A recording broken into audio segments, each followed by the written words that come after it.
ini kasihan orang tuh sumbang-sumbang setiap saat tuh sumbang-sumbang ini. Puluhan warga yang tergabung dalam forum pemilik hak sulung areal tambang PT Freeport datangi kantor Dinas Energi dan Sumber Daya Mineral Provinsi Papua di Gedung Otonom Lantai 3 pada Senin pagi.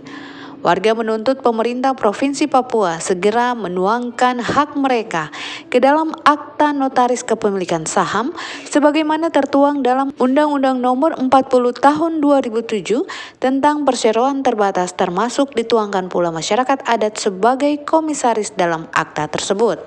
Dari saham 10% terbagi untuk pemerintah Provinsi Papua sebesar 3%, untuk pemerintah Kabupaten 3%, sedangkan untuk FPHS sendiri sebanyak 4% yang belum terrealisasi sejak tahun 1918 hingga kini.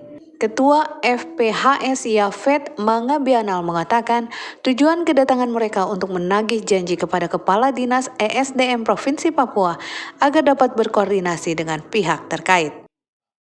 Maka itu kami datang dengan orang tua yang pernah janji oleh beliau bahwa kami sudah serahkan 4% bahwa kalian bersorak-sorai dengan bikin adat.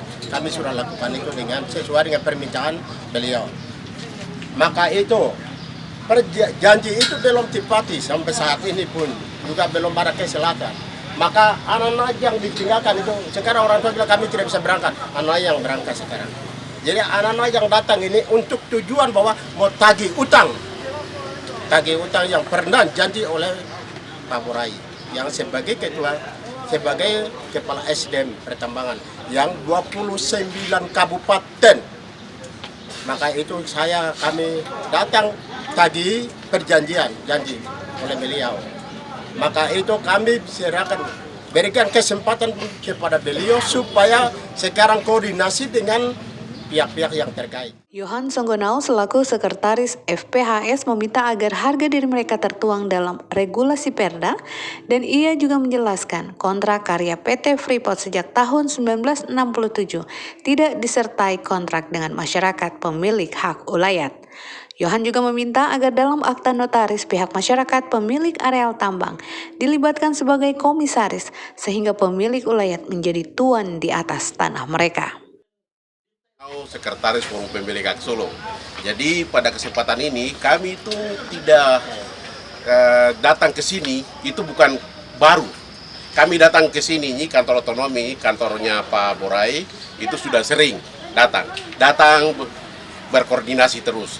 Tapi hari ini kita datang dengan masa karena satu hal penjelasan provinsi dengan penjelasan kabupaten dia ambigu.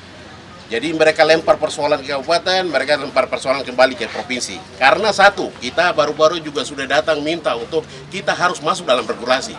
Kita tidak mencari uang, kita mencari harga diri. Harga diri itu yang harus diukir dalam sebuah namanya SK atau perdasi. Itu masyarakat minta, karena dari tahun 1967 setelah kontrak karya Freeport masuk, itu masyarakat adat tidak pernah ada satu tulisan surat bahwa ini tanah milik kalian. Nah, itu yang kita cari. Kita bukan cari uang, kita bukan cari proyek. Kalau kita cari proyek, kita sudah ditawarin banyak. Nah, jadi kita datang itu mencari harga diri, bukan uang.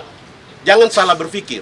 Provinsi dia harus akomodir dalam regulasi yang jelas sesuai perjanjian induk tanggal 12 Januari 2018. Itu mencantumkan dalam pasal 2.2 di situ porsi pembagian saham.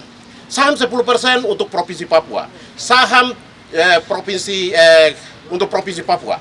Jadi dari Provinsi Papua itu dibagi lagi 30% Provinsi Papua, 70% Kabupaten Mimika. Di dalamnya plus masyarakat adat, pemilik hak ulayat, dan dampak permanen. Nah, ini sudah terukir di situ.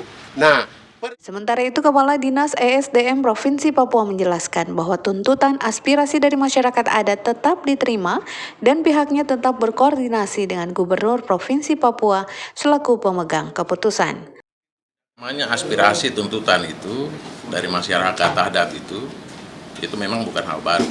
Ini selama ini sudah berjalan, dan saya hari ini harus berkoordinasi karena keputusan bukan ada di saya, jelas keputusan ada di Gubernur. Cuman saya memegang dari kata-kata dari teman-teman tadi, bukan masalah 4, mau 1 ke berapa ke, yang penting mereka tuh ada. Nah, itu saja kata kunci yang saya tadi pegang dengan mereka. Oke, terima kasih. Yang penting kalian sepakat seperti itu. Nanti saya laporkan dulu, karena keputusan bukan ada di saya, keputusan ada di gubernur. Nanti kita lewat mekanisme. Dari Jayapura, Renaldo Tulak mengabarkan untuk Noken Live.